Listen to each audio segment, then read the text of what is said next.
ब्रह्म शक्ति संघ ने 19 मार्च को विद्याधर नगर स्टेडियम में आयोजित ब्राह्मण महापंचायत समाज में अधिक से अधिक संख्या में आने की अपील की। इस संबंध में रविवार को गोपालपुरा बाईपास स्थित होटल सफारी में संघ के पदाधिकारियों ने प्रेस वार्ता की। इसमें संघ के राष्ट्रीय अध्यक्ष राहुल द्विवेदी, राष्ट्रीय संयोजक सुनील मुद्दल और युवा प्रकोष्ठ के प्रदेश अध्यक्ष सर्वेश्वर शर्मा ने संघ की आगामी रूपरेखा रखी।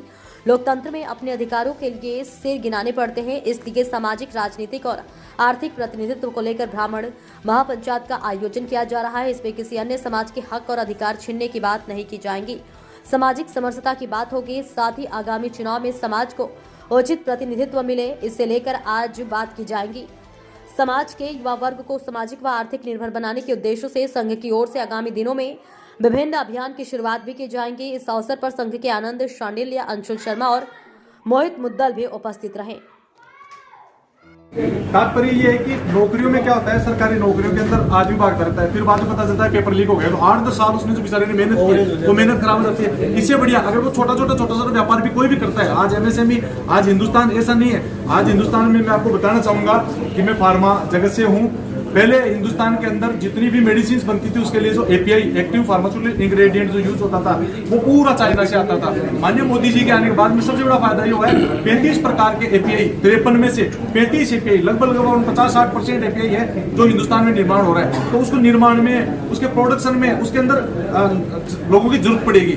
तो आज फार्मा इंडस्ट्री बहुत जबरदस्त, सेकंड लार्जेस्ट इंडस्ट्री हो गई है हिंदुस्तान की। पूरे विश्व के अंदर 40% तो अकेला हिंदुस्तान सप्लाई दे रहा है। तो उसके अंदर पैकेजिंग के अंदर, उसकी ब्लिस्टर की पैकिंग के अंदर और में इतने काम होते हैं कि उन सब में अगर लग जाएंगे ब्राह्मण युवा तो वो उनको रोजगार मिलेगा और अच्छा, मतलब ज्यादा बढ़िया जिंदगी वो जी पाएंगे। पिछड़ों के नाम पे ओबीसी बैकवर्ड को आगे करने के लिए मुख्य संगठन में उनको जगह देती है। तो मुख्यमंत्री के कद का नेता भी तो संगठन में हो, पहले निर्माण तो वहां से शुरू होता है। तो हमारी ये भी मांग है कि अपने मोर्चों में, प्रकोष्ठों में प्रमुख राजनीतिक दल सवर्ण जातियों के लिए विशेष प्रकोष्ठ का निर्माण करें। और आपने सवर्णों की बात की है तो एक बात और है कि ईडब्ल्यूएस को लेकर बार बार उसमें सुधार की जो विसंगतियां हैं उनको दूर करने की मांग होती है। और अभी एक नई मांग उठी है पंचायती राज्यों में ईडब्ल्यूएस का जो 10% कोटा है उसको लागू करना है। ऐसी क्या मांग है, इसको लेकर क्या करना है?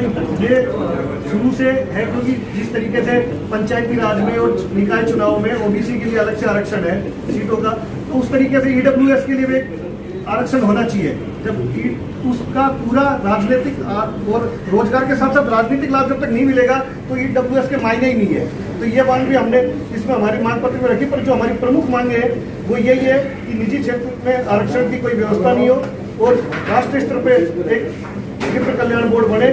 और सबसे बड़ी बात है कि राजनीतिक दल हमें अपने अग्रिम संगठनों में हमारे युवाओं को जगह दे।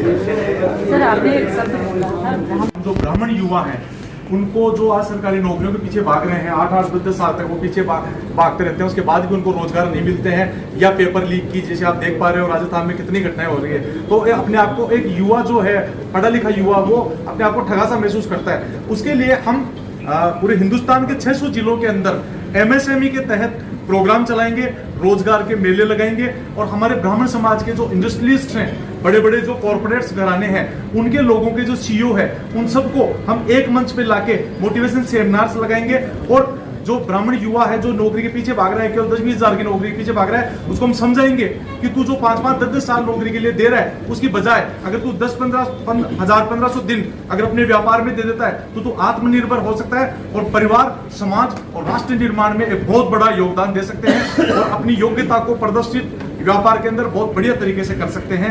इसको लेके हमारा एक नेक्स्ट जो विजन है, मुख्य जो विजन है, क्योंकि आर्थिक रूप से जब तक मजबूत नहीं होगा तब तक आप किसी भी हित की लड़ाई नहीं लड़ सकते। इसलिए ब्राह्मण युवा को आर्थिक रूप से मजबूत करने के लिए, आत्मनिर्भर बनाने के लिए, उसके लिए भी एमएसएमई के तहत और रोजगार की जो व्यवस्थाएं हैं उसको हम आगे इंप्लीमेंट करेंगे गाँव-गाँव, डाली में जाके। मैं सर्वेश्वर शर्मा, प्रदेश अध्यक्ष, युवा प्रकोष्ठ, राजस्थान। सर एक चीज बताइए, राजस्थान की शुरुआती राजनीति ब्राह्मणों के इर्द गिर्द घूमती रही, जयनारायण व्यास हो, हरिदेव जोशी, मोती बड़े बड़े ब्राह्मण।